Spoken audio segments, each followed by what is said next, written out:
In this video, I'm going to teach you everything you need to know about human behavior and how this thing called the brain works so that you can not only change your life, but be a phenomenal transformational coach. Now, in order to control anything, you have to understand it.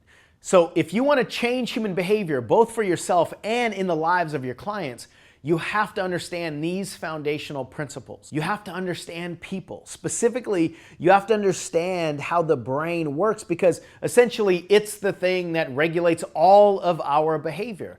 So we need to understand not just how it's wired, but how it's programmed. Because without this awareness, all you're going to be able to do with yourself and others is wrestle at the surface with all the behavior patterns. We all know what we're supposed to do and what we're supposed to stop doing, but most of us don't know how to actually fundamentally make sustainable, long-lasting change. That's what you're about to dive into.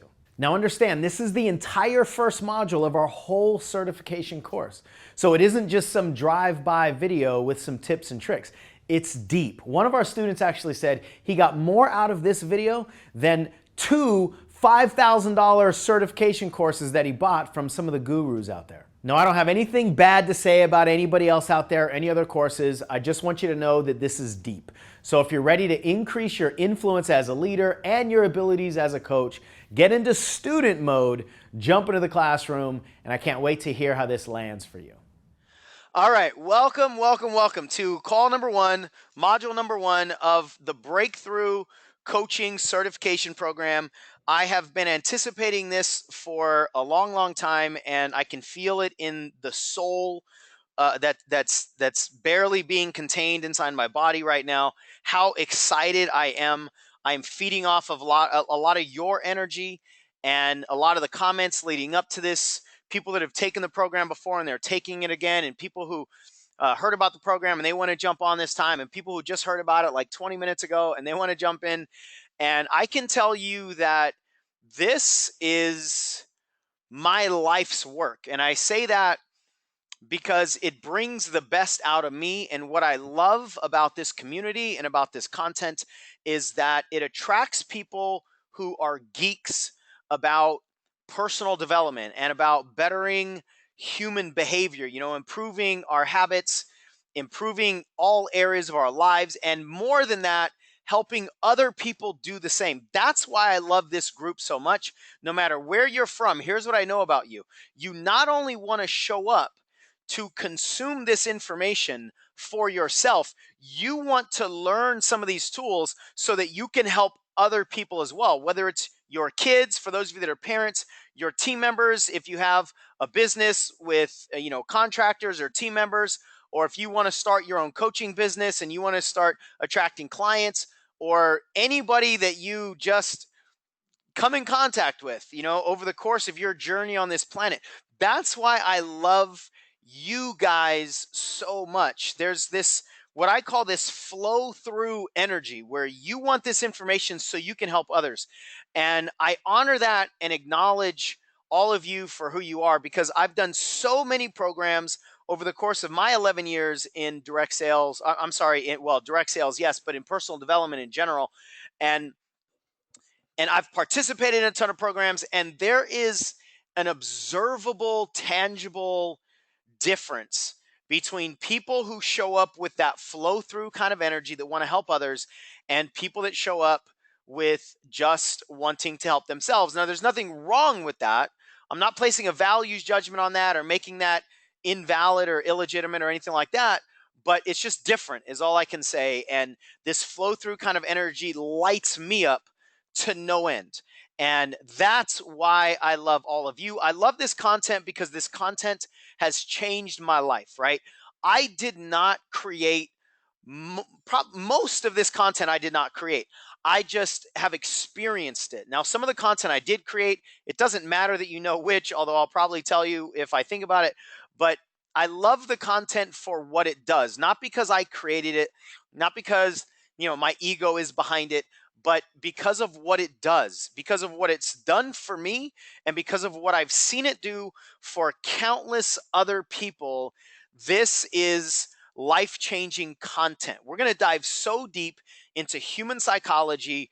We're going to dive so deep into the brain, how this machine called our bodies, called our soul, our spirit, how it all works together with our emotions and our beliefs and our behaviors, and how can we understand all of this so that when we apply it to ourselves as well as in our leadership or coaching, we can provide fundamental transformations. You'll hear the term, as the slide shows and as your handout shows, neurotransformation. That's what this is all about. We want to provide neurotransformation to everybody that we possibly can. And I'm going to dive deeper into that, but I just wanted to give you a little bit of a like off the cuff excitement, and hopefully you are going to get so much out of this program. If you're anything like me, then when you dive into this and when you start experiencing it and applying it to your life and teaching it to other people,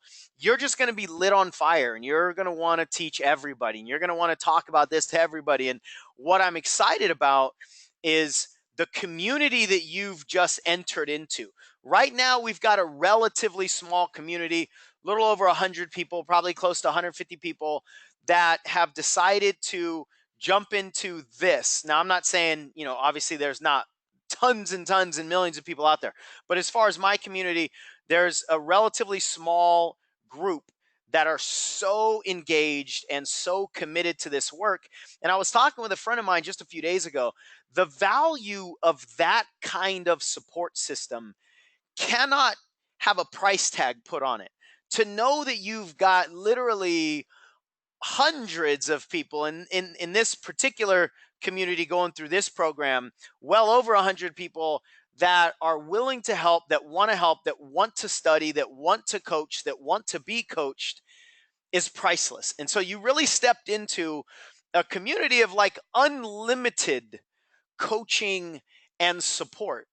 And I can tell you that this doesn't ever have to end, right? I mean, I've been in this game for about 11 years. I've been doing this kind of stuff for about 7. And I can tell you, like specifically teaching people how to coach. And I can tell you that there are people that are still lifelong friends or still connected with each other, still working on this kind of stuff from the very beginning, from 7 years ago. And that's really unique and very uncommon. So if you are committed to getting the most out of this program, stay connected, stay in the conversation, right? And when you do that, what's available to you is literally something that you cannot currently fathom. The possibilities, the goals that you can achieve, what comes out of you, the stuff that you have inside of you that you either never touched or you forgot you had inside of you, can come out. And the effect that can have on other people, it just can't be put into words. And the joy that you can experience and the peace that you can create for yourself, for other people, the models that you can create for your children, for other people that are watching you. I could go on and on and on, and that's not my intention to do this entire webinar off the cuff about what I think about this material, but I just wanted to give you a welcome. I wanted to give you my sincere, heartfelt welcome, and I want you to strap on your seatbelt, because we're going to go quick. We're going to go deep. We are going to just do everything that we possibly can to make this a life-changing experience that alters the course of your future. That's my humble intention. And if there's anything that you want out of this program that you're not being delivered, please ask me. This is a co-creation process. I want you to be happy. I want you to be fulfilled. I want you to be excited. And I want you to contribute. How do you maximize this course? This is based on my experience of going through a bunch of courses like this and leading a bunch of courses like this, and other people who went through this exact course before and the feedback that I've gotten from them. So the first thing is, for this program, I want you to get a partner coach. Having a partner coach go through this program with you is going to be really important, because there are going to be times when I want you to practice exercises, and for you to have a designated partner coach is going to be fantastic, so that you can just call them up or text them and say, hey, do you want to work on that exercise? Or if you have questions about the content, materials, whatever, it's going to be really valuable for you to have a partner coach. Next bullet here, Use the Facebook group. I already talked about that a little bit. There's going to be so much value in that group. I want you to post any comments that you have. If there's anything that hits you really hard during these sessions, go ahead and post that out to the group. If there are any questions that you have about the content or about how to apply the content in your life or with clients or with team members or any of those kinds of things, use the Facebook group. I promise you, you are stepping into a world of support and brilliance, right? I am not the only one in this community that has amazing experience that can help you. Next thing, questions, ask them constantly, consistently, repeatedly. Ask every question that comes to you. Ask it in the Facebook group first. If it's private, super personal, or whatever, you can certainly send it in to me. I love any question about human behavior. So anything you have, trust me, I'm going to light up talking about it. But get your questions answered. This is one of the things that holds most people back is they just sort of sit. If you've ever played double dutch, if you could see me right now, if my webcam was on, you could see me doing that little like rotating thing with my hands, right? Like waiting for the rope to be in the perfect position before I jump inside of it, right? And then I start jumping over it. Most people do that for their entire lives, just waiting for it to be the right timing.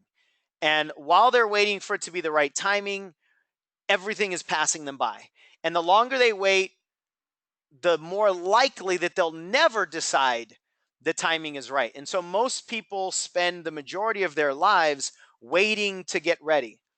And that will never get you to your goals. It'll never get you to your dreams. It'll never allow you to achieve anything significant in your life. And trust me, I am a teacher at the core. That's who I am. And I love having questions. It's the only way to get any knowledge on this planet. And unfortunately, most of us at some point in time in our lives, we've been programmed that asking questions means we're stupid. Asking questions is a sign of weakness. And asking questions is just simply something that we shouldn't do. And that's not okay to have that belief about life, because asking questions is the only way you obtain knowledge. I don't want you to stress out. I don't want you to burn yourself out with self abuse and judgment, okay? Because I've never known a situation where self abuse improves anything or anyone. If it's in your schedule, it's more likely to be done. But if you tell yourself, I'm going to get to that replay as soon as I have the time. When was the last time you just tripped and fell into 90 minutes of free time? You're like, I don't know what in the world I'm going to do with myself. I'm just going to sit here for 90 minutes and just breathe and stare. And then after this 90 minutes of free time is up, then I'll re-engage in my life. That'll, of course, never happen. You have to create room for it. So I want you to set yourself up to win as much as you possibly can. And finally, on that note, you'll get out of this whatever you put into it. And if you just want the intellectual knowledge, you just kind of want to window shop, that's fine. But if you want a transformational experience and if you want the skills to create transformation for other people, you got to jump in. Let's dive into module number 1. This is going to be a lot of the foundation for everything that we talk about through all of these modules, right? So we're going to talk about what coaching is and what it's not, what's transformational coaching, what's neuro-transformational coaching. We'll talk about the 12 tenets of transformational coaching in my experience. We'll talk about the elite coaches creed. And finally, we'll talk about the 5 targets of transformation. So obviously, you can see that the word of the day is transformation. And I don't use that word passively or lightly. A transformation is not when people make small changes. A transformation is when people transform their existence, when they transform their relationships, when they transform their lives to where their previous experience is almost unrecognizable, right? It's that kind of a shift.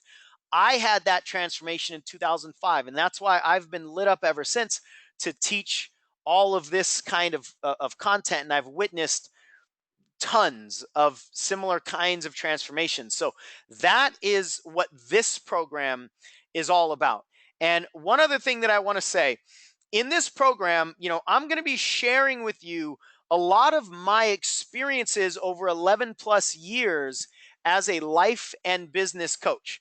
But most of my business coaching is life coaching because That's really everything. When you break down business, everything has to do with you and who you are. And most of you are solopreneurs. You are your business. So there's no such thing as business coaching without life coaching for the vast majority of people. Having said that, I want you to understand, I do not have an intention to turn any of you into me or any of you into any particular kind of coach. You all come from varying backgrounds. There are some of you that are in business and you want to apply these skills to your leadership, to your recruiting, to the field, right? And you just want to be more influential. There are some of you that want to start a life coaching business and you want to do seminars and create products and you want this to be your whole gig. That's fine. There are some of you that want to take this and apply it to your corporate world. You know, you might have a job right now, a career that you love, and you just want to apply it to that. That's fine. There are some of you that just want to apply it to your personal life. All of that is fine. I am going to go as deep as I know how to go. It's your job to decide how deep you want to go and where you want to apply all of this information. So, an analogy that came out of the first round of calls is so brilliant. It actually didn't come from me; it came from a participant. It's about I forget the context, and it doesn't really matter. But in this course, I'm going to teach you how to scuba dive to the depths of the ocean. And what I mean by that is the depths of human behavior. Right? We're going to talk about some things that are uncomfortable for some people to talk about. Why? Because humans bring that in their experience. So we'll talk about some traumatic experiences. We'll talk about abuse. We'll talk about things that I've come across in my coaching and my experience on this planet that I want you to at least know about and be ready for if you choose to scuba dive that deep. But not everybody has to do that. Not everybody will feel comfortable doing that. But let me tell you this, if you know how to scuba dive to the depths of the ocean, then you'll be able to go halfway if that's all you want to go. Or you'll be able to stay at the surface and snorkel if that's all you want to do. That's fine. But understand that I'm going to teach the depths of my experience to the best of my ability. And a lot of this course will be about my application experience of this information. It's not just going to be teaching you the techniques. It's not just going to be an intellectual transfer of how-to information from me to you. That stuff is easy to get. What I want to share with you is how to use some of these things. So I'm going to tell you a lot of stories.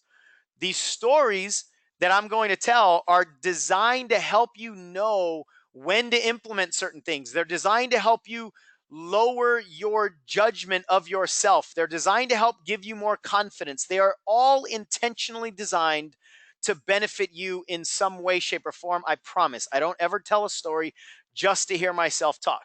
So I want you to know from the beginning that a lot of this course will be how to apply this information. I've heard from so many coaches, so many people in various industries that learned the how-to information, but they never learned how to apply. Right? They walked away with a big toolbox of shiny tools, but they didn't know how to use the tools. They didn't know when to use the tools. So part of my intention is to teach you when to use certain tools. And I can only do that through stories. I can't do that through just techniques that I'm going to give you with exercises and tools and so forth, right? And I say that just so you know what's coming up, because some people from time to time get a little frustrated because they feel like, I'm not following the agenda or I'm not following the worksheet or whatever. Listen, the worksheet means nothing. All of this information means nothing if you can't apply it, right? Knowledge without implementation is ignorance. So I'm going to focus on the piece that's actually more important than the knowledge, which is the implementation. And that's why I want all of your questions, all of your judgments, all of your fears, all of that stuff, anything, especially that relates to implementation, give me all of that. And you'll get the most out of this course. So let's get into the handout.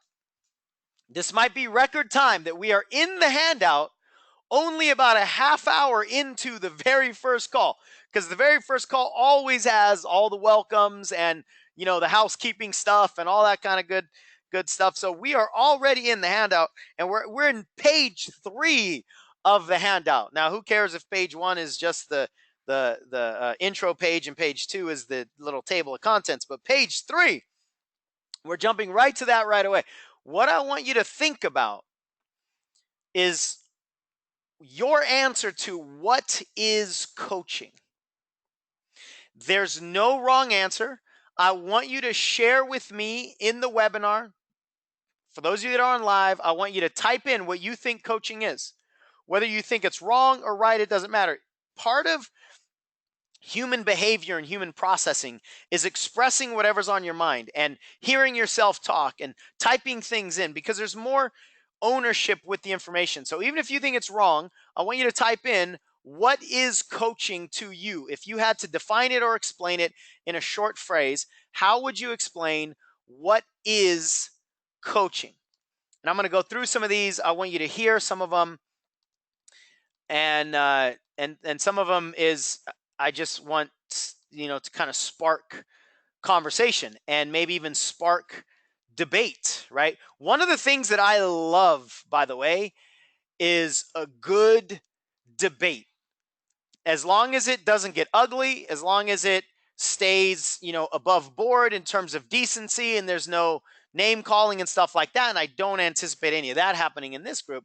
As long as it stays above board, I think it's so important to discuss from many different angles anything and everything. So I love debates about religion and about parenting and about pain and about everything that is either deeply vulnerable or sacredly protected about our human experiences, not to try to make people wrong, not to just incite a riot, but just simply to explore. Let's explore everything, because you cannot change anything unless you understand it, and you can't understand it unless you're willing to explore it, right? So this is a safe zone of exploration. And for some of you, you've never been in a virtual room like that. So maybe this is going to be first time and unfamiliar for some of you, and others, you've been deep diving in places like this too before. And so I want us to always have this air of exploration. So let me get into some of the content or some of the comments that you guys have. Oh, this is some good stuff. Okay. Dana says, Dana or Dana, might be Dana, guiding a person to be their best at whatever they choose to endeavor. I like it. Carrie says, helping others succeed in an area you excel. Awesome. Kirsten, helping people work through their blocks. Yes, indeed. Sophia, keeping yourself or others moving through psychological barriers. I love that. Helping others find their best self. Donna, I love that too. I love all these. Guiding someone to their answers. That's really important for me. I'll dive into that in a moment. Carol says, asking questions to help others come to their own decisions. Yes, yes, yes. Dana says, helping people find their truth. Hopefully you guys can hear a theme, right? And a lot of you, you know what my position is, because you've been on webinars or you've heard me in emails or whatever, what I think coaching is. So I'm glad that we've got a lot of similar opinions here. Jamie says, sharing the path with those for whom you hold a lantern. Oh, I love that. Is such a cool image and analogy, Jamie. Thank you for that. Oh, that's good. Kamari says, very similarly, coaching is being a beacon of light that helps illuminate the path for someone else that otherwise may be in the dark. Tandy, holding space for our clients to dissolve their challenges.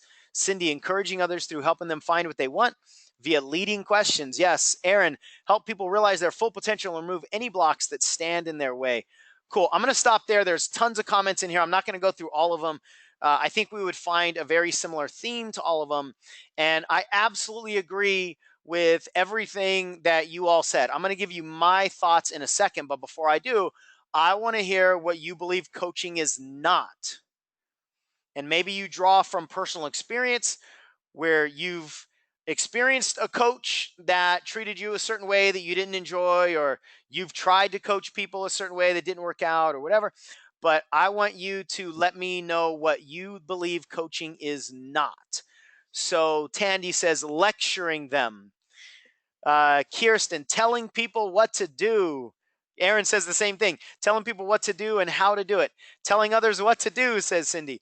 Not telling people what to do, says Diane. That's 4 in a row. Not telling people what to do. Kathy says coaching is not therapy or counseling. I like that one. Sheila, back on the what to do train, telling people what they should do. Answering the question, says Jamie. If you were in my shoes, what would you do? I love that. We'll get into that a lot in these modules.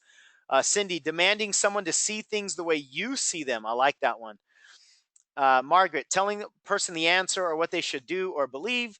Dana, it's not telling people what to do. Roxana, telling someone they are wrong. That's a really good one. Giving them the answer, says Tandy. Not charging a lot and delivering little. Yes, Antonia, that might be from personal experience, I'm gathering. Coaching is not bribing others what to do. That's fantastic. Sophia says forcing someone down a path that you believe is correct. Oh, this is so good. All of these are so good.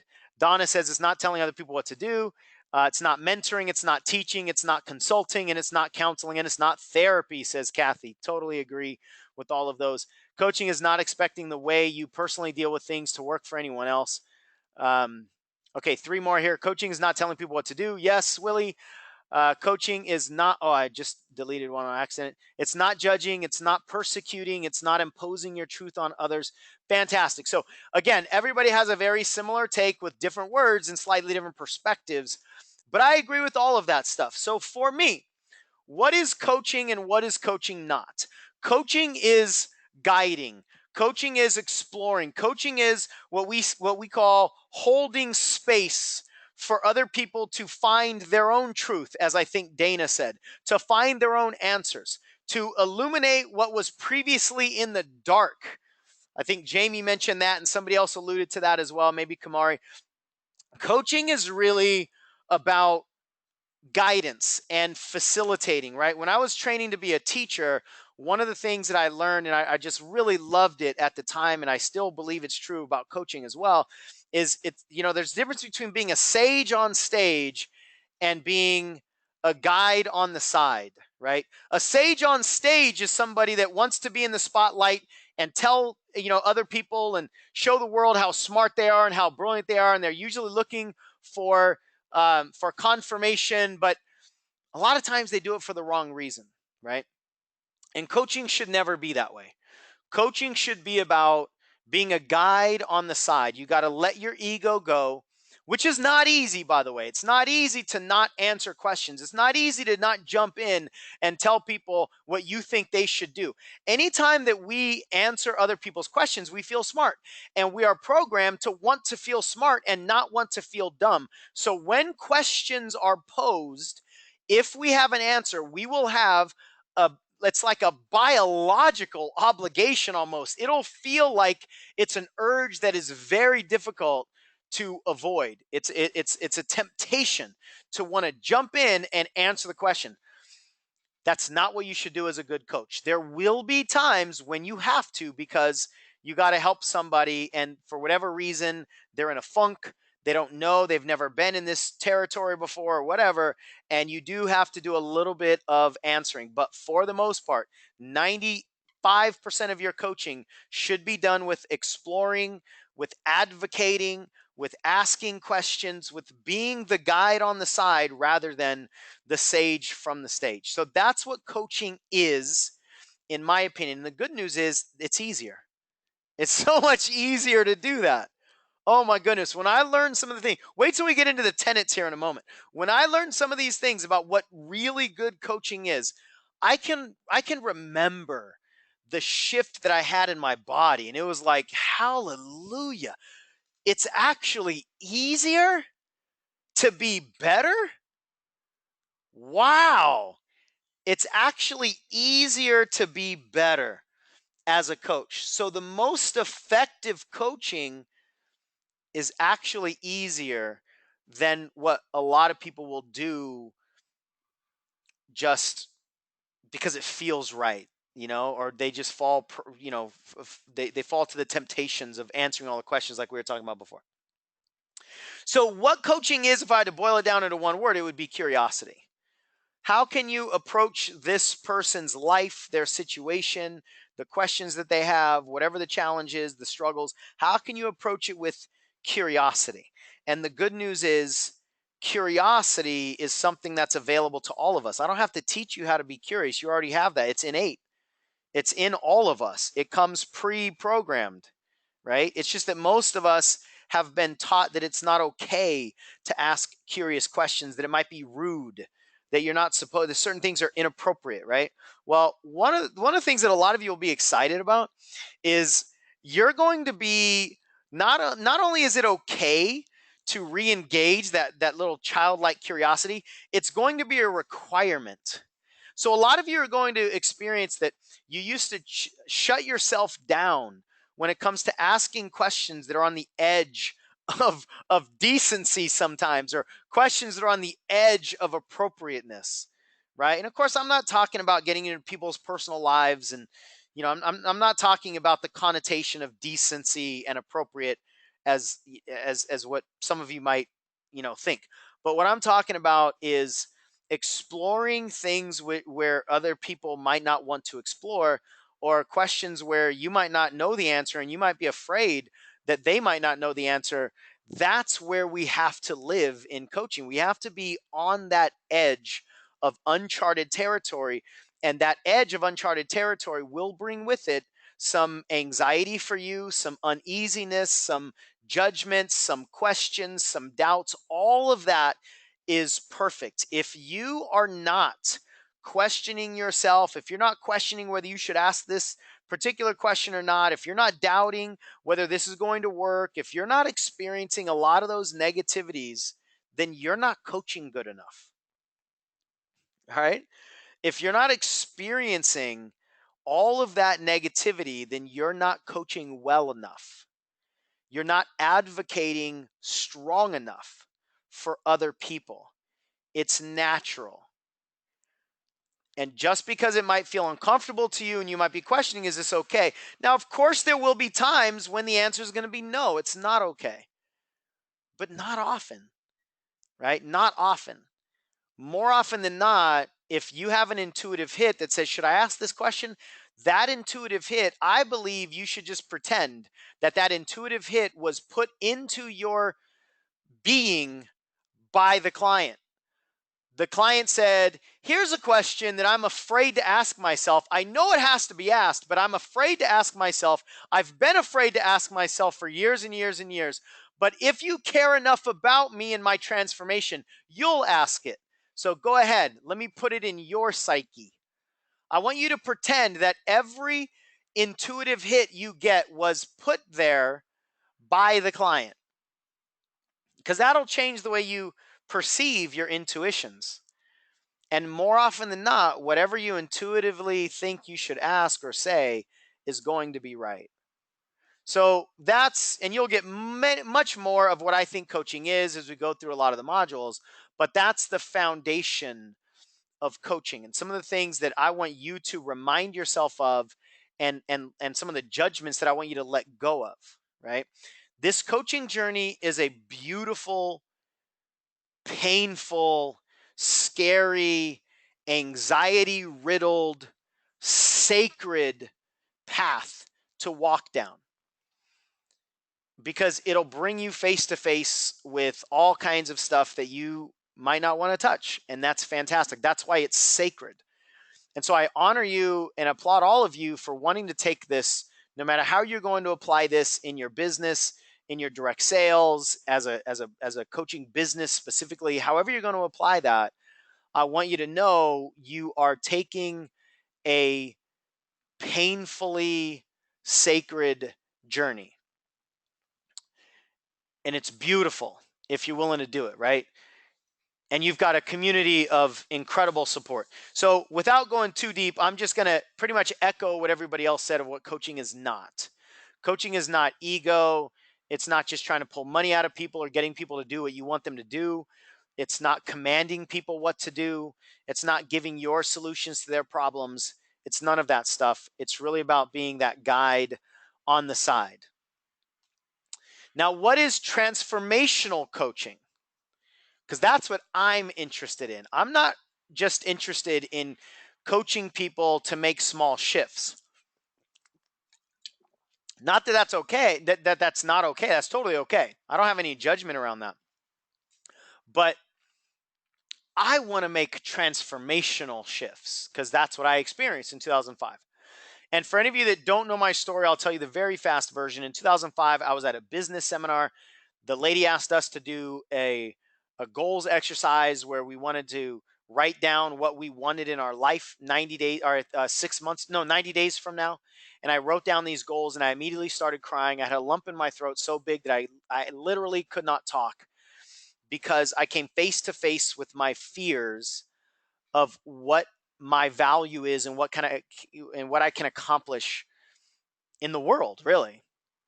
And now I know I came face to face with my biggest limiting belief and my biggest fear, that I'm not enough. And thankfully, I had a life coach in the room. One of the co-facilitators walk me outside. I won't tell you all the details of the story now. Maybe I'll save that for another day. Walk me outside, and in a crowded lobby, paced me through a visualization, guided visualization, and he changed my life. And in 15 minutes, I felt lighter. I felt excited. I felt hopeful. It's like I slayed the demon. And it wasn't even a demon that I was aware that I had. I knew it had been lurking for a long time because I hadn't believed in myself, but I really didn't know what it was. And then he helped me address it. And I came home a different person. My wife asked what happened. My friends started asking me what happened. My friends started they're like, do me, do me, do me. Like, whatever happened to you, I want some. I don't care if it's legal, illegal, whatever, because you're different. You're smiling too much. You're having way too much fun. And I want some of that, right? They felt the energetic shift. That's the kind of transformation that I experienced. I didn't even think it was possible before that. But ever since that moment, I've wanted to teach that, and that's what I've been studying. So transformational coaching is when we go deeper. It's the willingness to scuba dive to depths of the human spirit, of the human soul, of the human psychology, right? So as this image shows, and we're on now page 4 of your handout, many of us have seen the iceberg, right? The majority of the iceberg is underwater. That's where like 90% or somewhere around there, depending on the studies that you listen to, like 90% of your brain's activity is below the surface. It's at the subconscious or unconscious level. Now, I use subconscious and unconscious interchangeably, so they're basically the same thing. I will generally use unconscious, but it's the same thing. The majority of our brain's power is below the surface. It's the stuff that we cannot see. What's above the surface is the stuff that we can see. So you can see that's the visible stuff. That's generally the behavior. What most people are focused on in their own lives or in the lives of others, if they try to lead people or coach people, is working on the behavior that's seeable, that's visible. Okay, you are a smoker and you want to stop smoking. Let me teach you how to stop smoking. You want to lose weight? Let me teach you how to lose weight. You want to recruit people into your business? Let me teach you how to recruit people into your business. You want to make more money? Let me teach you how to make more money. You want to build a business? Let me teach you how to build a business. You want to blah, blah, blah? Let me teach you how to blah, blah, blah. But here's the problem. That's never the issue. What keeps people from their goals and their biggest dreams is not a how-to deficiency. It's not a lack of how-to information. How-to information is easy to get, especially nowadays with the internet. How-to information is never what's keeping people from their dreams. It's why not to, right? It's, I just started using this phrase about 3 or 4 days ago. I call it emotional activity resistance. That's what's stopping everybody who's being stopped from getting their dreams. It's emotional activity resistance. They have a resistance to doing the activities at an emotional level. It's not that they don't know how to lose weight. It's that they have an emotional resistance to doing the things to lose weight. It's not that they don't know how to quit smoking. It's they have an emotional resistance to doing the things to quit smoking. It's not that they don't know how to do anything. It's there's an emotional resistance to doing the things. And most people don't know what those emotional resistances are. That's where we come in as coaches, because through the course of this program, I want to teach you everything I've learned. Not that I am the guru on this subject, not that I don't have more stuff to learn, but I've learned a ton in 11 years because I've studied this ferociously for all of those, those years of what makes people do what they do and what makes them not do what they don't do. What is it under the hood, right? Inside the machine, what is it that's actually driving human decisions? And what I'm excited to share with you is that it's not all that complicated. The deeper you go, actually, the more simple it is. That's what I've learned. And that is so exciting. So when you understand the questions to ask, when you understand how all of these things work together, then you'll notice that you can become more powerful with more simplicity rather than all the complexity that people live with above the surface. So above the surface is complicated. I've never really had this analogy, but what just came to me right now is I know all of you've had the scenario where you are above the surface in a pool or in the bathtub or on the in the ocean or something. You're above the surface of the water, right? Above the surface of the water is where all the complexity lives. You can hear all the voices.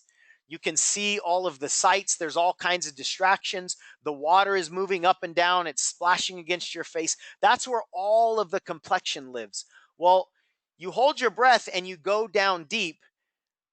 You go down underwater and almost all the sounds disappear. The sounds that you can hear are usually the sounds that are coming from the depths of the water.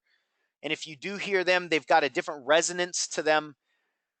And there's a connection that happens below the surface of the water. And that's really a connection between you and your internal experience of life in that moment. And the world is more simple underwater, isn't it? The world is more simple when we actually go down deeper. And coaching is that way. So if you take a look at this image, what I'm going to teach you is how to recognize some of the above surface stuff, but how to know what to go down deep and address. And for a lot of you, you don't want to be life coaches, which is fine. You don't want to feel like therapists or counselors, which is fine. By the way, let me go back to something that we were discussing a little while ago. I have no judgment toward therapy, toward counseling, toward teaching, toward training. A lot of the things that we said coaching is not, that doesn't mean that those things are bad. That just means that's different than coaching. Therapy is fine when it works, but it's not coaching. Counseling is fine when it works, but it ain't coaching, right? Teaching is fine. Training is fine, but those aren't coaching. So we are just making a distinction here without judgment, what coaching is versus what some other forms of interaction is, right? Coaching to me has the intention of clearing people from their challenges, not coping with the challenges. And I'm going to get deeper into that when we get into the tenets of coaching. So you're not necessarily obligated to go down to the depths of the iceberg.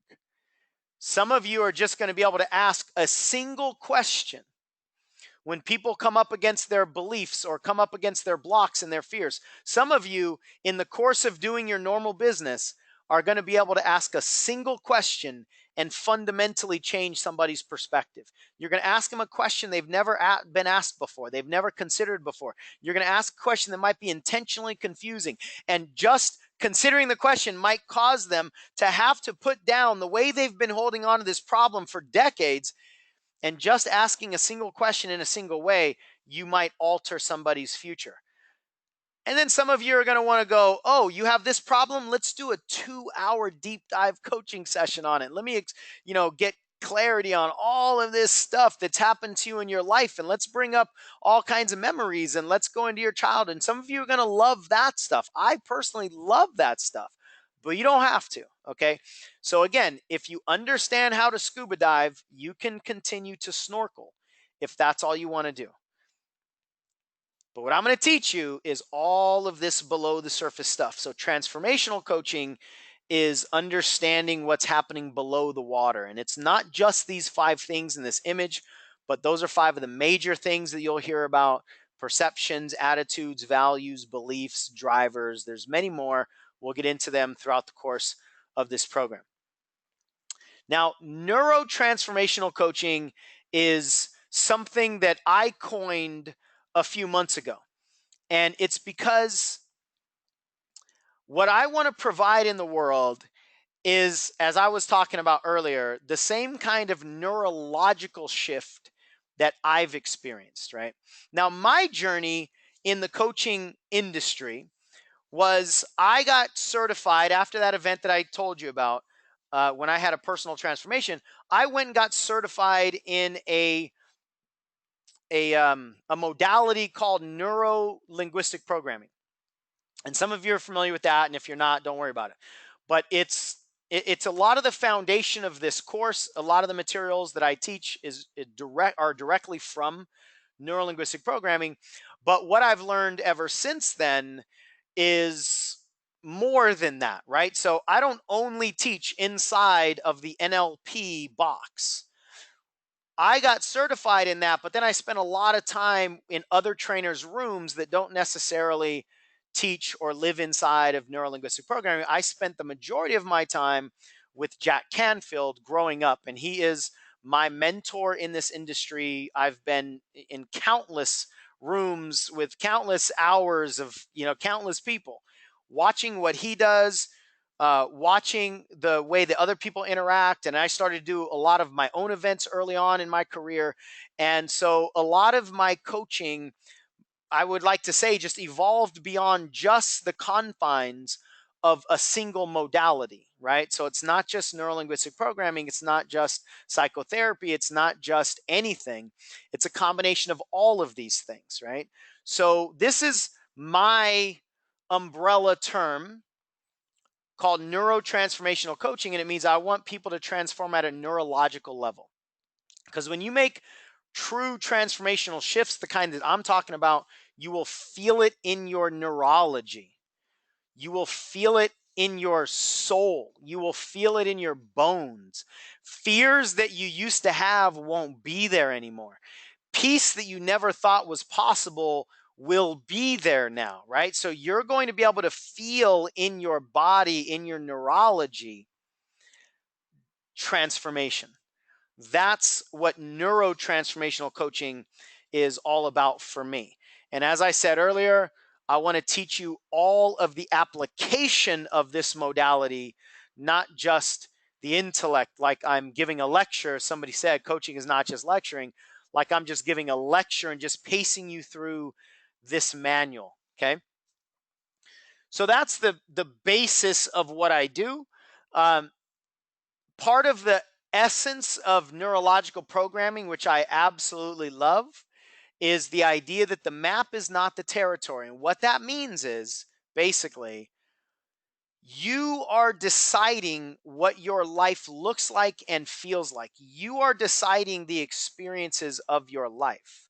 So there is a map of the world, let's say, but your experience of the world might not look like the map. And 2 people can walk through the same exact map and have 2 different experiences of what the territory was like. Some people might go, wow, that territory was really rocky and bumpy. And other people might go, that territory was super smooth and easy to navigate. And yet it's the same exact map. And so the essence is we choose our experiences on the planet.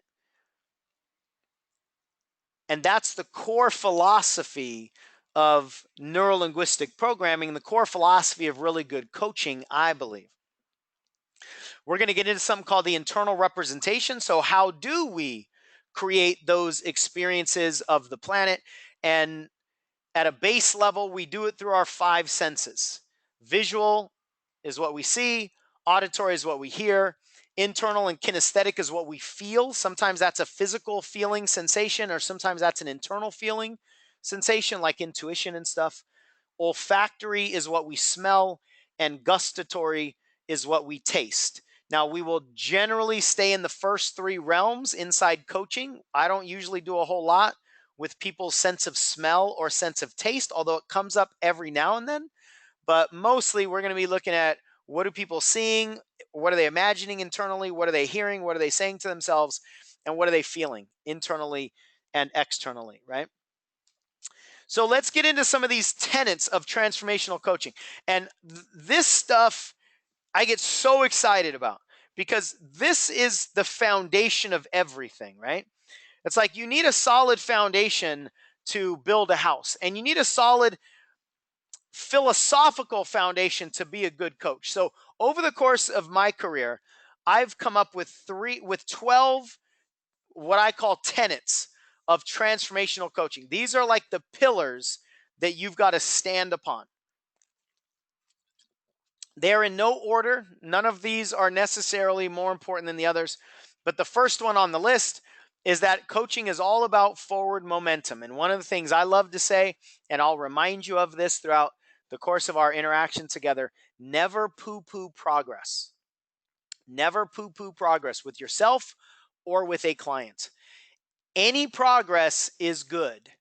Any progress is forward momentum. Now, you might know as a coach or as a leader, you might know that, there are 12 chapters to progress through in a certain journey or a certain book, let's say, that somebody's experiencing. And you might have a coaching interaction, or you might witness that somebody only got partway through the first chapter. Do not make them feel like they have not made progress just because there are 11 and a half more chapters to go. You've got to focus that they are a half chapter further than when they started. One thing that I've learned about human psychology is if you want the human spirit to continue going forward, then focus on how far it's already come. Whether it is a small amount or a super significant amount, the human spirit does not like to feel as though it hasn't made any progress and it still has miles to go. Yet that's the way we are generally programmed in society.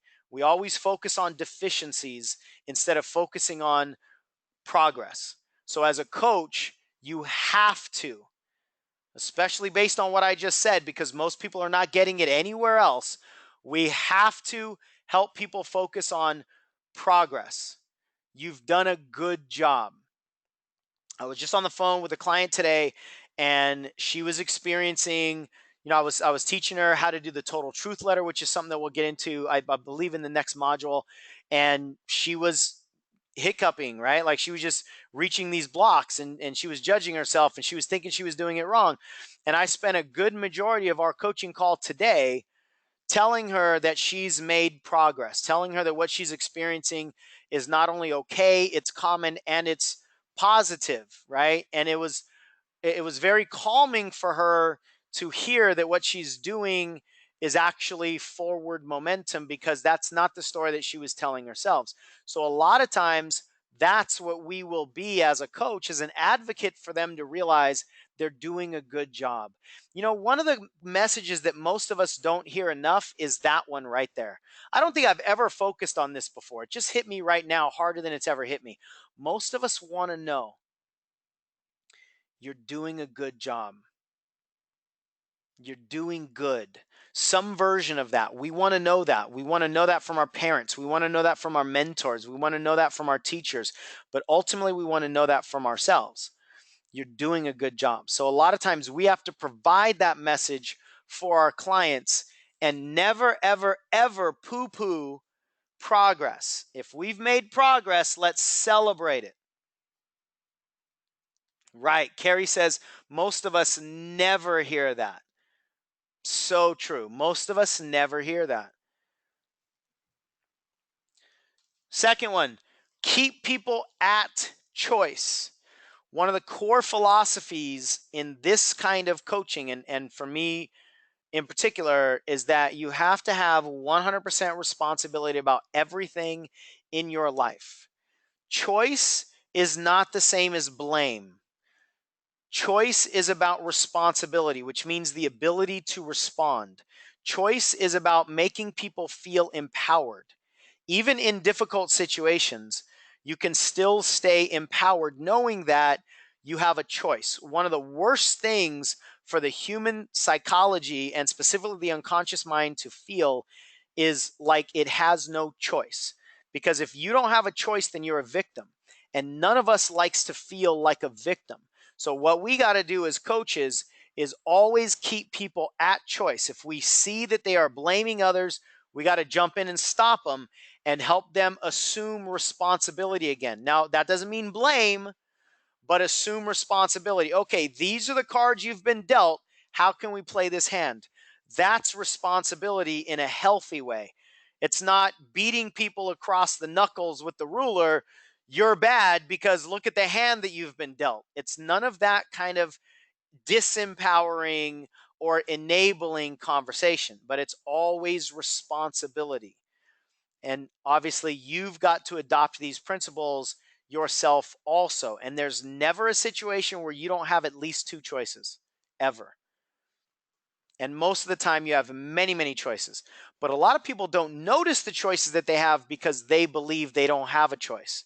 They walk through life thinking that everything that happens to them, instead of believing that everything that happens for them or happens for the greater good, or everything that happens is an opportunity to make different choices or confirm their previous choices, whatever it is. But if you have a belief that choices are abundant, then you will find them. If you have a belief that choices are in lack, that everybody does things to you, and you don't ever have a choice and you just have to go along with what life is doing to you or what other people are doing to you, then you won't even see some of the choices that are screaming at you.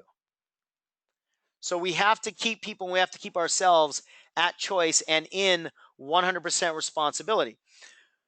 A related concept to that is to focus on actions and controllable activities. Don't focus only on outcomes, all right? So if somebody wants to lose weight, what are the activities that they need to follow that are controllable to them that will probably allow them to lose weight? If somebody wants to make more money, what are the activities they can follow that will probably lead to making more money? Whatever the outcome is, we can't just focus on the outcome, right? I think we are taught as a society that we are like drug sniffing dogs. That, with drug sniffing dogs, what happens is they're given a scent, right? They're given a smell of whatever drug that they're looking for, or for dogs that are trying to find missing people, they give them a piece of their clothing, right? And they're saying, okay, here's the smell that I want you to search for. Go. That works for drug sniffing dogs and for missing persons dogs. It doesn't work for most humans. The way we think is that if we have a certain goal, all we got to do is focus on the goal, think about the way the goal will feel, and then just do everything we can to go get the goal. That works for some people, but it doesn't work for the vast majority of people. So we can't just feed them the goal and say, go. We have to focus on what the next step is. So here's where you are right now. There's where you want to be. What's the very next step that you can take? And if you keep people focused on the very next step, it'll be much easier for them to keep in motion, for them to stay in motion, for them to keep leaning forward instead of focusing on the 40 steps that are ahead of them, because for most people that will actually shut them down. And when we focus on these activities, we got to focus on things that are controllable to them. So we do a lot of coaching in my company for people who are solopreneurs in direct sales, home-based businesses, and we help them all the time focus on how many phone calls do you have to make? How many people do you need to reach out and actually talk to?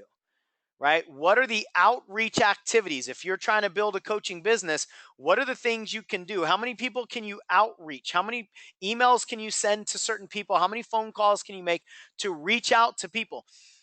Marketing and creating any kind of exposure is fundamentally simple. You need to expose whatever your opportunity is to as many people as possible. And most people are not doing those things. So we need to break it down and say, what is the very next step that you and only you can control? that you can do. So we're not focused on whether people answer the call. We're not focused on whether people actually show up, although of course, we're going to track that, but we're not going to be focused on that as a sign of success or failure.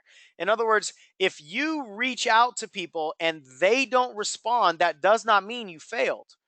You succeeded by reaching out to people, because here's what I know: it's impossible to get your goals unless you do these activities. So what I've learned is that most people need to focus on the activities and make that the actual target and let the results happen, because the results are a byproduct of doing the activities.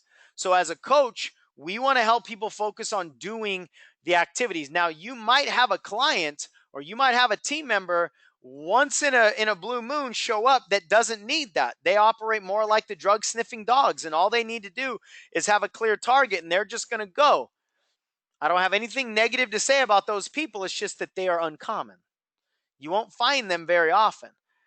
And most of you are not like that. You've got to focus on the next step right in front of you that's not going to engage all of your beliefs and all of your inner game struggles, right? So we're always going to focus on controllable success. The next tenet here, this is a gigantic one. We have to separate person from performer. We in society have been programmed that our value as a person is determined by our accomplishments. Even though that's not the exact language we are given all the time, that's the message. Who gets all the accolades? People who are super successful. Who makes more money? People who are really successful.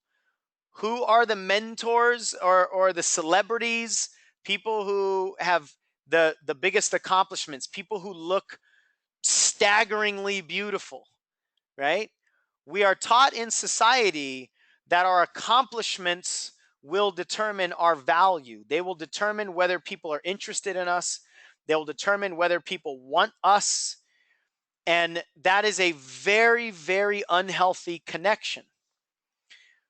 Who you are as a person is not determined by what you accomplish as a performer.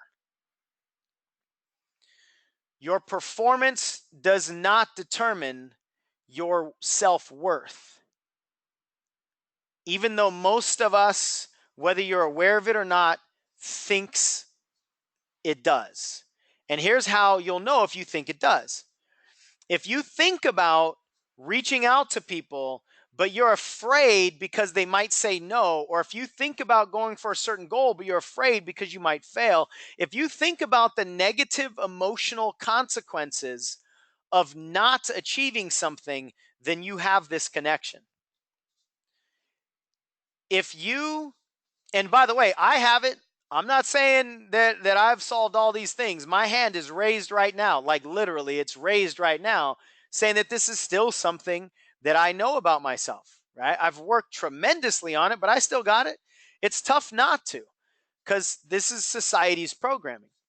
But if you think about going after a certain goal or reaching out to a certain person or making a phone call or whatever, and you're afraid of doing that, what's happening at a deeper level is your unconscious mind is thinking about how you're going to feel if you fail. So what you're actually afraid of is not the failure. You're afraid of the self-abuse after the failure.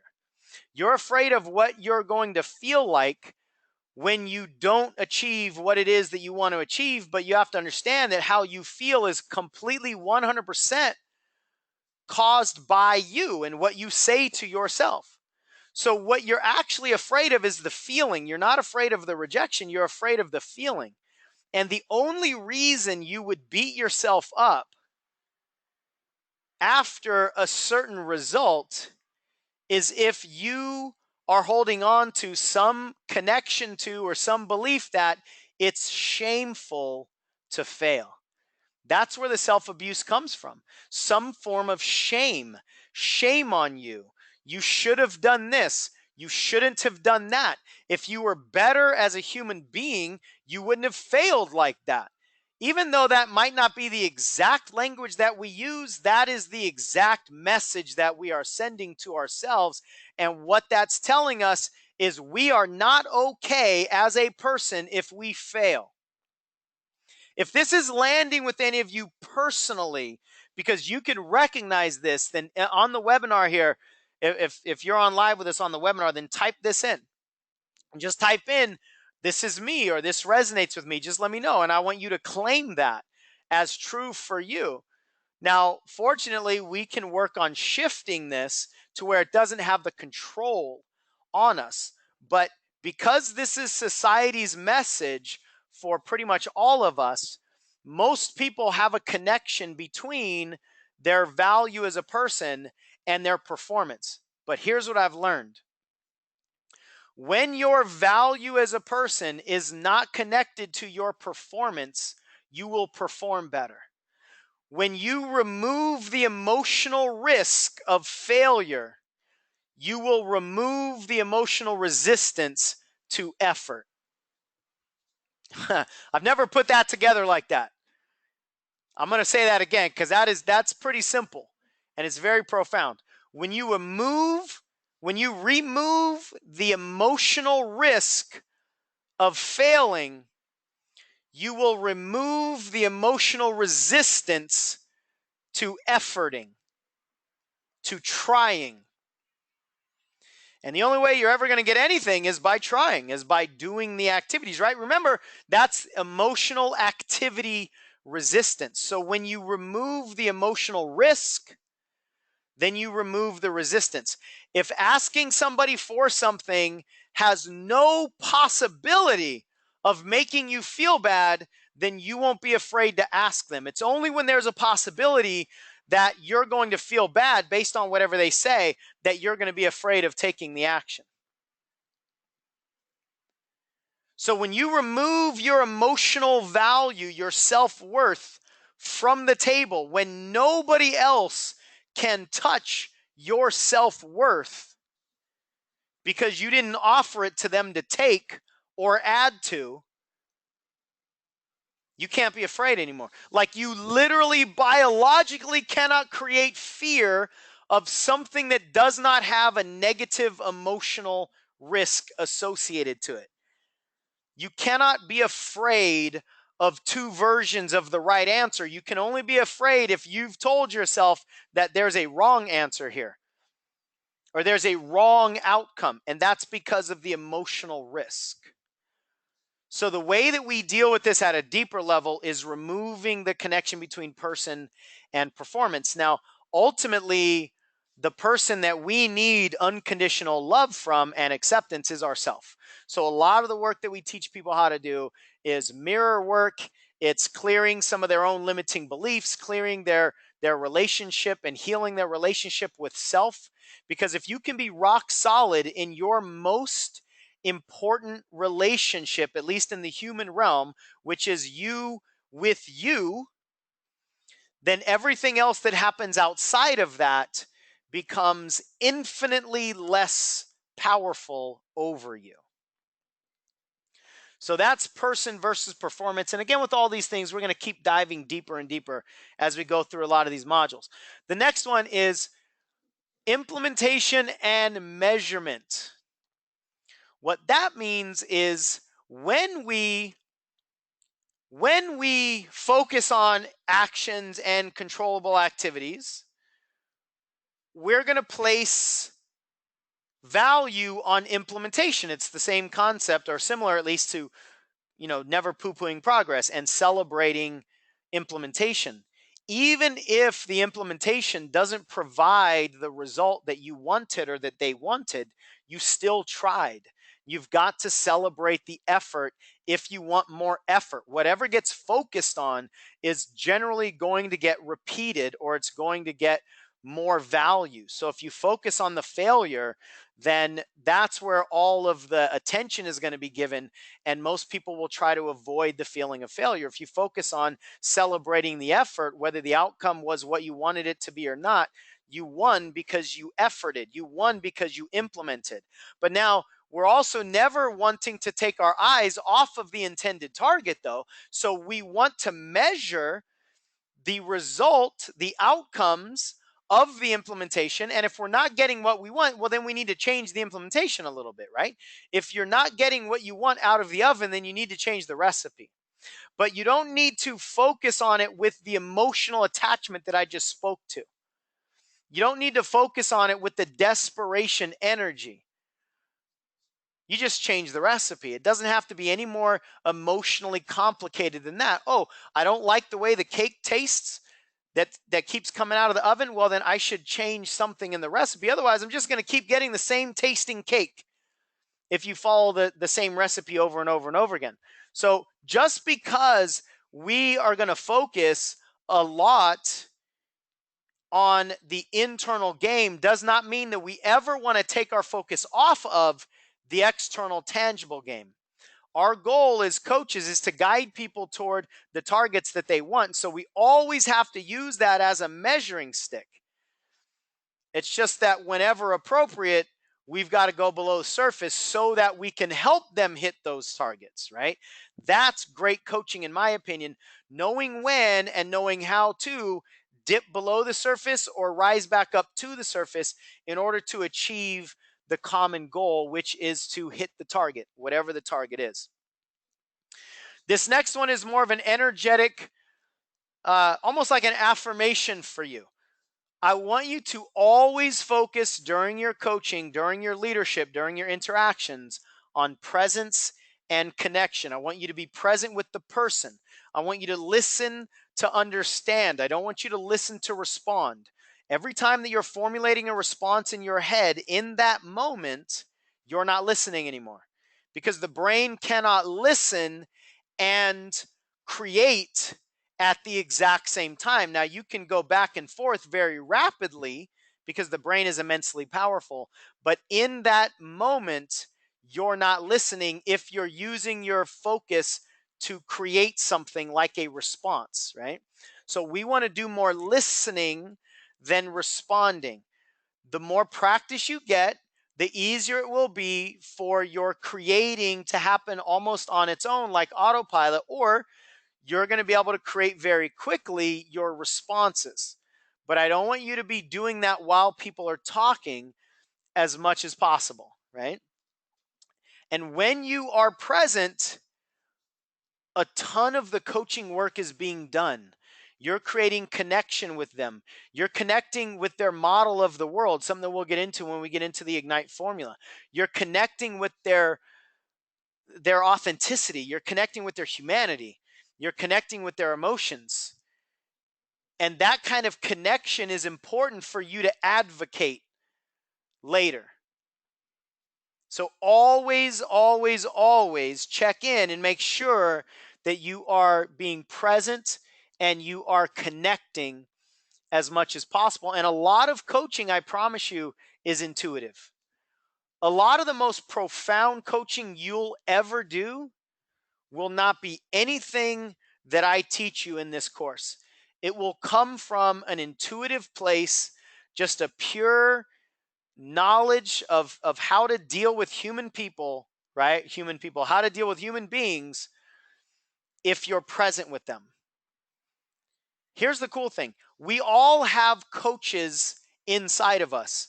It's just most of us don't unlock our coaching powers because we're focused on rules, or we're focused on fears, or we haven't cleared our own internal stuff or whatever. But a lot of being a great coach is just allowing yourself to tap into the resources you already have that are already brilliant coaches, okay? This next bullet, I've already alluded to it a little bit. It's the dance between tangible and intangible. Tangible are the things that we can measure and observe. Tangibles are money or titles or numbers on the scale, right? Anything that's measurable and observable is tangible.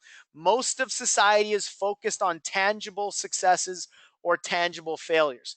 But fulfillment happens at the intangible level. Fulfillment happens at the intangible level. Tangible success does not create happiness. Tangible failure does not create misery. Happiness and misery are created at the intangible level. And this perpetual conflict will show up constantly in our discussions. Tangible versus intangible is head versus heart. It's intellect versus emotion. It's your knowledge of the rules of what to do versus your intuition saying, why don't we just try this? There's this perpetual dichotomous conflict, one side versus the other, that we are going to constantly navigate through in our coaching with ourselves and with our clients, or with our people that we are leading. So that is going to be a theme that you'll notice constantly.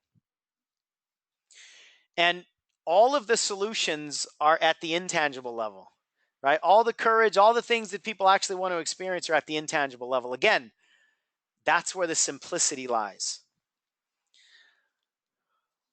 All right, one really important piece about coaching is to always leave them on a high note. And I would also say always start them on a high note. Start your coaching interactions, whether they're official coaching interactions or unofficial leadership conversations or however they show up, start them on a high note and end them on a high note whenever possible. Whenever possible, you want people to go into the coaching conversations in a positive space, and you want them to leave with a positive space. You want people to really enjoy connecting with you. You don't want people to feel like every time they talk to you, they walk away feeling like a loser. They walk away feeling negative, or they just walk away, feeling disempowered. You always want people to enter your space and to leave your space feeling empowered and feeling hopeful. And trust me, you can do that even if they walk out of your space still holding on to certain circumstantial or internal problems. Just because a problem hasn't been fully solved doesn't mean somebody can't be hopeful. And one of the ways you let people leave on a high note, well, not just one of the ways, it's everything we're talking about. It's the presence and the connection and listening to understand and I mean all that stuff. It's everything that we've been talking about is going to give people a positive experience. Now, positive doesn't always mean fun, but positive means hopeful. It means empowered. Sometimes it means swallowing a bitter pill, but it's responsibility. So always leave them on a high note. The goal is independence. I believe that good coaches create independence. Good coaches don't create dependency. Good leaders don't create dependency. And we're not coming from a place of ego saying, I want to create independent people so they stop bothering me. No, that's not what we're after. We're coming from a place of empowerment saying, I want to create independence because I know the human spirit is powerful and I want to help people tap into their own resources so that they don't need me. If they want me, I'm here, but I don't want them to need me. That's one of the fundamental principles of coaching that I think makes it different from other modalities or other, certain experiences that other people have had. And this is what I alluded to earlier. It's the difference between clearing and coping. I want you to help people clear their problems, not cope with them. The next one, actions and outcomes. I don't like to use the labels good or bad, success or failure. I like to focus on actions and outcomes. And I've already kind of jumped ahead and talked about this earlier when I was mentioning the recipes. What actions did you take? What action did you get? I'm sorry, what outcome did you get? I don't even like to use the word results, although results and outcomes are interchangeable for me, but results usually for most people means positive. It has a positive connotation. Outcomes doesn't. Outcomes is negative. You have an outcome. Somebody either says yes or they say no. Those are the two outcomes. So if you don't like the outcome, then change the action. It's what I said earlier. Change the recipe if you're not liking what you're achieving, right? But we want to remove all of the good and bad, positive and negative labels when it comes to activities, because that's one of the reasons why people don't do things. They don't want to do the wrong thing or they don't want to do the bad thing. And we just got to be as much as possible neutral toward our activities. And this is one of the ways to do it. We just become almost scientific. Okay, what did you do and what did you get? If you don't like what you got, then let's change what you did. Period, right? The penultimate one here, I mentioned this word once or twice already. Be ferociously curious. Good coaches are asking machines. They are not answering machines. Most people's egos want to be answering machines. Here, ask me a question so I can answer it and prove to you how smart I am. Or prove to me how smart I am. I said earlier that there's a temptation we all pretty much have to answer any questions that other people give us. In your coaching, you're going to have to resist that temptation as often as you can, unless there's no other way to make progress with this particular interaction with this client or this team member or whatever, is if you give them a little bit of information. But when you do it almost reluctantly, and you do it in the spirit of dropping breadcrumbs so that they continue to move forward. But you don't just deliver the cake to them, right? Teach them how to get there. So ferocious curiosity is going to be your best trait. As I said a moment ago, none of you are missing that. You just have to give yourself permission and learn how to use that. And finally, this tenet, from a coaching perspective, is probably the most significant for me.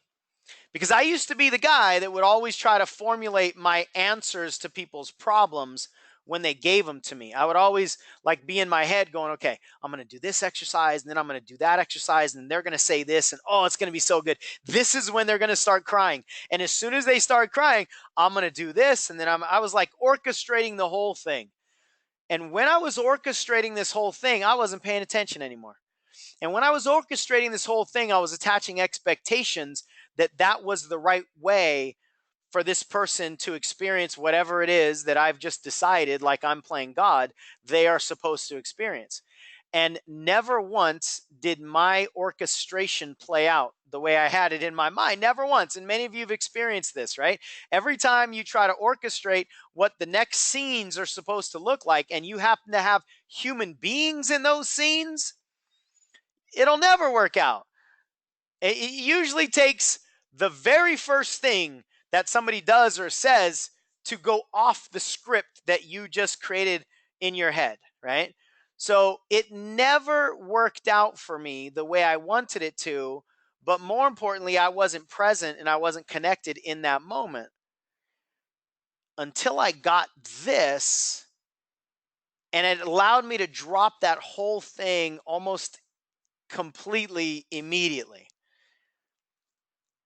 When you understand that whoever has the problem has the solution, then you don't need to bring your own solution. Not only do you not need to bring it, you shouldn't, because your solution will not solve their problem the same way their solution would. And good coaches have the ability to ask questions and get the same thing that they would have said to come out of the client's mouth. That's what good coaching is a lot of the times. I know what I think they need to say, but instead of me giving it to them, I'm just going to get ferociously curious and ask questions and try to guide them to say it themselves. Because whatever comes out of my mouth can be challenged. Whatever comes out of their mouth is the truth. Whatever comes out of their mouth is gospel according to their life, and whatever comes out of their mouth will be more memorable for them. So not only is it more difficult for me to try to solve their problems, it's disrespectful of me to try to solve their problems. And I'll go so far to say, as a coach, it's irresponsible of me to try to solve their problems. Because if I really want to create independence, then I don't want them to try to have to remember what I gave them. Their solutions are coming from their neurology. They will remember. They will remember the affirmations that come from their own soul. They will remember the reframing that comes from their own intellect, their own brain. They will remember the solutions. Why? Because A solution that I give them is introducing new information to their brain. Hang on a sec. Hold on a sec. So anything I give to them is introducing new information, hoping that they'll hold on to it, that they'll agree with it, first of all, and that they'll hold on to it. Asking questions is not introducing any information. It's just exploring for what they already have in their neurology, in their memory, in their brain. And it's just highlighting what's already there. And highlighting what's already there will always be more powerful and more profound and more memorable, and they will be more committed to it than asking them to be committed to something that we introduce for them. On very rare occasion, you will have to introduce something new, but usually not.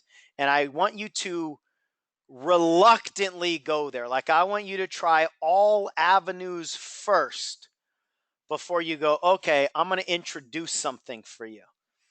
I want your mission to be to use your ferocious curiosity and your faith that whoever holds the problem also holds the solution. So if they tied the knots, they are the ones that are going to be able to untie them way better, way more efficiently, way more effectively than you could. And that takes faith in the human spirit. So that tenet right there changed the game for me. Oh my goodness, it was so exciting. But you know what else?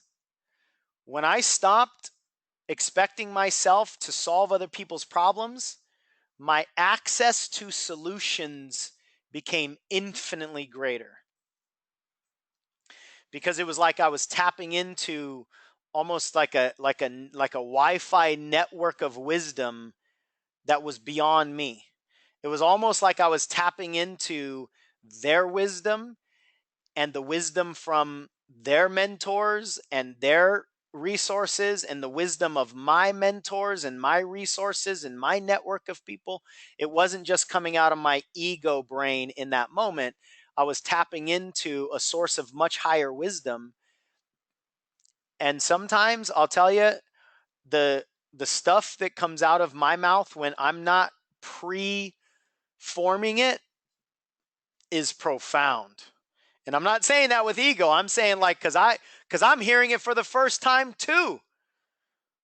I'm not formulating it ahead of time going, hey, my ego is so smart. Let me wow them with this. I'm just staying connected and present. My ferocious curiosity is going, let me ask this question and let me say this. And sometimes I go, whoa, I never heard that before, because I'm tapped into a different energy, and all of us can tap into that. The way to do it is let our ego down and stop trying to pre-solve their solutions or try to solve their solutions or problems rather with our solutions in the first place. So those are the 12 tenets of coaching. This is the foundational stuff that we are going to then add all of the exercises and tools on top of as we go through this course. But I'll tell you, that is the majority of it. I promise you, that is the majority of it. It doesn't matter how you use your tools as much as the spirit in which you use those tools, right? It's not the how-to. It's not, can I ask these certain questions? Can I lead people through this certain exercise? It's about how can I advocate for them? And so if you stay close to those 12 tenets, I suggest you go back and listen to this again. I suggest you talk to your partner coach about this again. I suggest you remind yourself about these things over and over and over again. I'm telling you, at least half of your coaching power will be taken care of inside of those 12 tenets. So that's the majority of this module. I developed this thing called the Elite Coaches Creed. Elite is a powerful word for me. It's in the title of so many of our brands. And elite to me is not about being better than anybody else. It's about being the best version of yourself. And everybody wants to be the most elite version of themselves. So to me, we made an acronym, and what elite stands for is empowerment always, never discouraging, never enabling, always empowering in our language, in our words, in our energy, in everything that we do. You have to be a stand for empowerment. The second one is leadership. Leadership looks different depending on where you are, depending on who you're with, depending on the circumstances, but always be a leader, and you cannot be a leader to others unless and until you are a leader to yourself. So the majority of this game is about self-leadership as much as it is about others' leadership. The I is a word that literally jolts me, right? Like I feel this word of integrity. Integrity means so many different things, but the actual definition of it is whole and complete.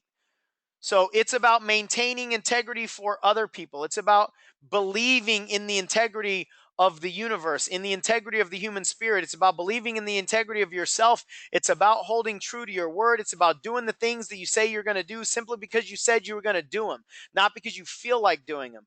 And being an advocate for everybody else to stay in integrity with themselves and with their word and with their values and with their spirit as well. Some of the most uncomfortable things that you're going to have to do as a coach or as a leader is to highlight when people are out of integrity with themselves.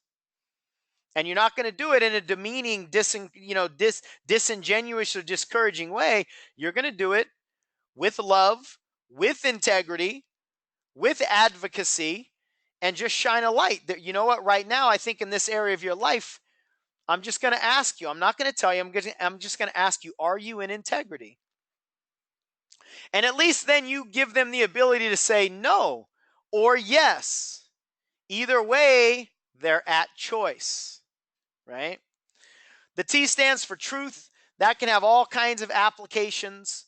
That can be staying true to what you believe in. That does not mean holding on to a universal idea of what's true and what should be true for everybody else, because I believe that truth is mostly opinion. The way most of us are holding on to truth and what feels true to most of us is simply a collection of opinions, because my truth doesn't have to be your truth and vice versa. And when you really understand that and you hold on to that, life becomes limitless. And you become basically unoffendable. And then the final E, the second E, stands for, excellence, right? Excellence with everything. Not perfection, but excellence. We can all strive for excellence, but we can't strive for perfection. So this last piece here, it's kind of in summary of the image of the iceberg, and this is just going to set the stage of what we're going to do going forward. Our job as transformational coaches is to focus on 5 main targets. Then I'm going to add an additional thing that I want you to write on your handout here. Above the surface, I mentioned earlier behaviors, but I want to throw onto that language, because those are the things that we can obviously see. We can hear the language that people use. We can explore the language that they have internally with their head talks, etc., or head talk. And obviously, we can focus on the behavior. So that's the observable stuff above the surface. We're going to use that, though, as clues to what's going on below the surface. Below the surface, we're going to get into drivers. We're going to get into beliefs. Ultimately, we want to help people touch and fall in love with and connect and protect their core self. That's where all of the answers are. Most of personal development is about unbecoming. It's not about becoming anybody new. It's not about adding to anything that's not already there. It's about unbecoming. It's about shedding the layers that we've picked up along the way. And when we do that, we just dive deeper into the resources that we already have, and we connect deeper with the core self that we already are. That is a fundamental belief of neuro-transformational coaching, and that's where the answers are. That's where the deepest solutions are. Most people's biggest fears are tied to their core self, but that also means their biggest breakthroughs will be there as well. So if you want to scuba dive with people and you want to help fundamentally change people's lives, that's where we're going to go. The final thing I want to talk about is this piece that I've just really focused on over the last few months, I've noticed how important experiences are. And what I mean by that is experiences on the planet get lodged in our neurology. And what we do as coaches is we help people move through their fears. But what we have to understand is their fears, the biggest ones, are experiential, right? So let's say I am your client and you're wanting to help me achieve a certain accomplishment in my life, whatever that is, right? It doesn't matter what it is. The fears that are standing in between me and my dreams are based on experiences that have already happened to me. But that dream is theoretical. I haven't gotten it yet. And if I have achieved that level, I haven't stayed there. So it's still theoretical. Either the achievement of the goal or the maintaining of the goal is theoretical. So everything we are going for is theory. Yet everything we're afraid of is reality. Even if the fears that we're holding on to are ridiculous fears, they're still based in reality. So a lot of times, pretty much all the time, we over exaggerate our fears. We tend to universalize our fears, and the fears that we have a lot of times have no basis in reality the way that we're holding on to them. But the stem, if you go down deep, the seed to all of our fears is based in something that actually happened, something that we either experienced or witnessed. But I would say 99% of the time, our biggest fears are based in an experience that we have lodged in our neurology. So you can be the best motivational coach on the planet. You can create the most soundproof, waterproof, foolproof, intellectual solution to this person's problems that's ever been created in the history of the world.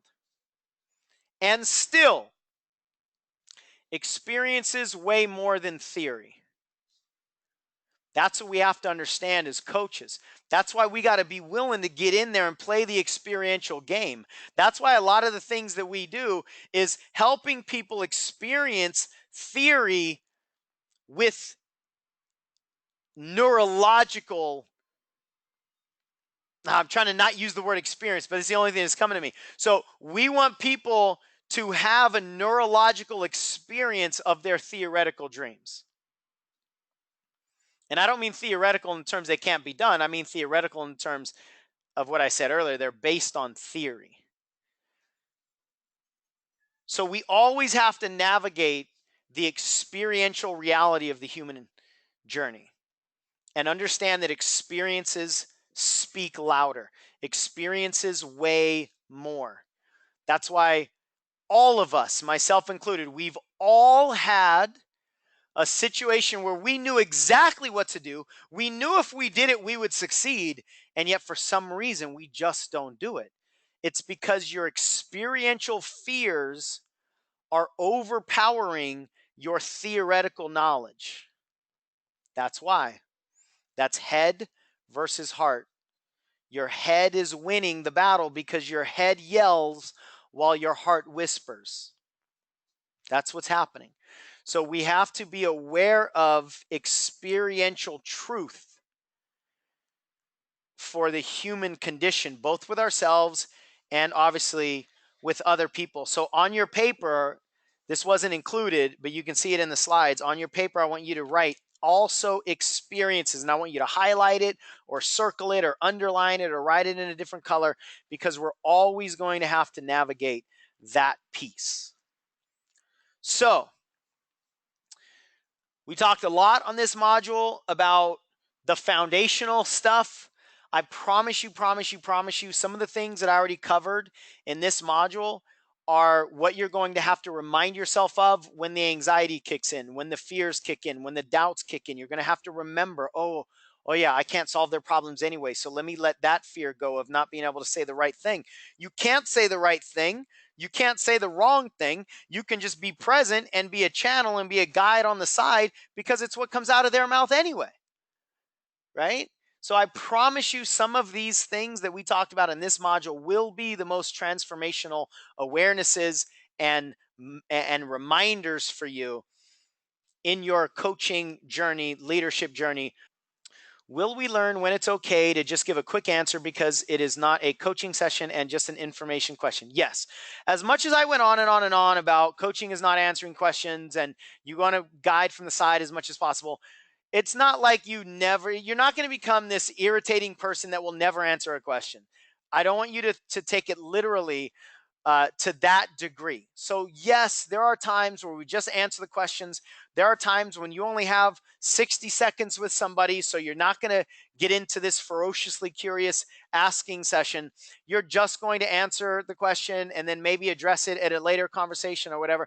So there are no rules. I don't believe in rules when it comes to coaching or human behavior. I don't believe in rules when it comes to anything related to human beings. I believe in laws. So there are laws that pertain to coaching, and you're going to be able to use those laws when appropriate. So I don't want you to take anything that I said as a set of rules.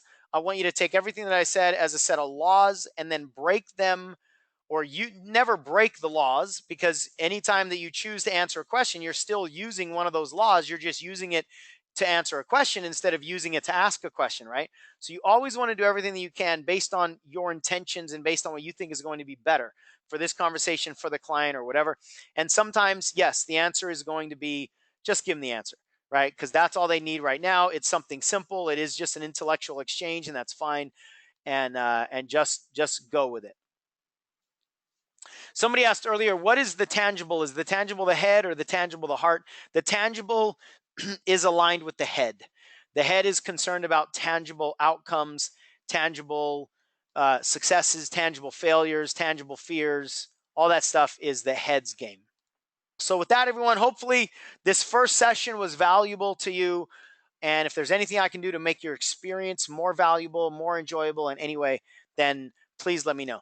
Take care, everyone. I will see you on module number 2. Woo! If you made it through this program, I honor you and I acknowledge your commitment. Go check out that video with a sample of one of the transformational coaching exercises that we teach in the program. I want to feel calm when I see my mother. Yeah, we can't do that one. So I need another volunteer.